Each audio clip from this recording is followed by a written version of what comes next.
revision.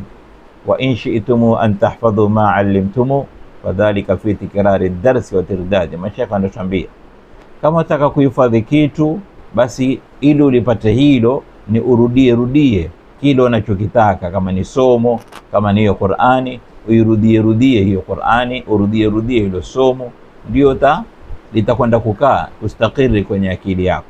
Kwa hivyo wanairudia wao Qur'ani kuifanyia murajaa, kama Mtume sallallahu alaihi wasallam alipokwenda kuifanyia murajaa Qur'an. Kana yu'riduhu au yuraji'uhu ma'a Jibril alayhi salam. Mtume alikuwa akirudia Qur'an pamoja na Jibril alayhi salam katika kila mwaka mara moja, fi kulli sanatin marra. Kila mwaka Mtume sallam alikuwa akirudia Qur'ani mara moja. Wa fi sana allati qubidha fiha aradahu alayhi marratayn. Na ule mwaka ambao Mtume sallam ndio atakufa, Jibril alayhi salam alimjia na kurudia Qur'ani pamoja mara mbili. Kila mwaka Mtume sallam Jibril alikuwa akimjia wakirudia Qur'ani mara moja, kila mwaka akirudia mara moja Qur'ani yote ile ambayo Mtume alikuwa nayo.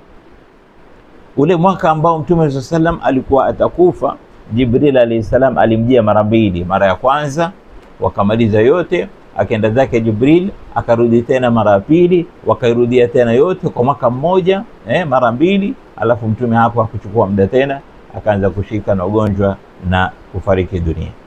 Kwa hivyo hii ni sunna kubwa ya kurudia Qur'an kutoka kwa Mtume sallallahu alaihi wasallam na Jibrili wake, na wewe kurudia kwako pamoja na shekhe lako.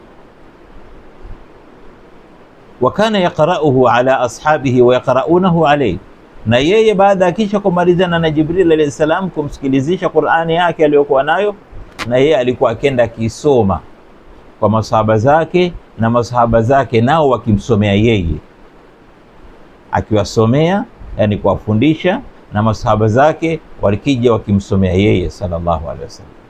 Sunna kubwa.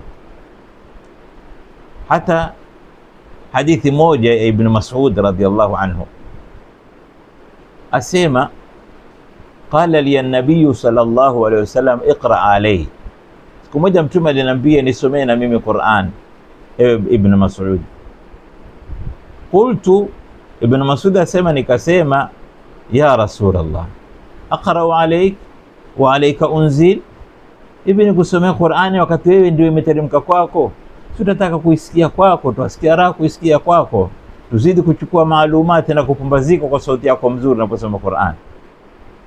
Vipi nikusomee? Mtume sallallahu alaihi wasallam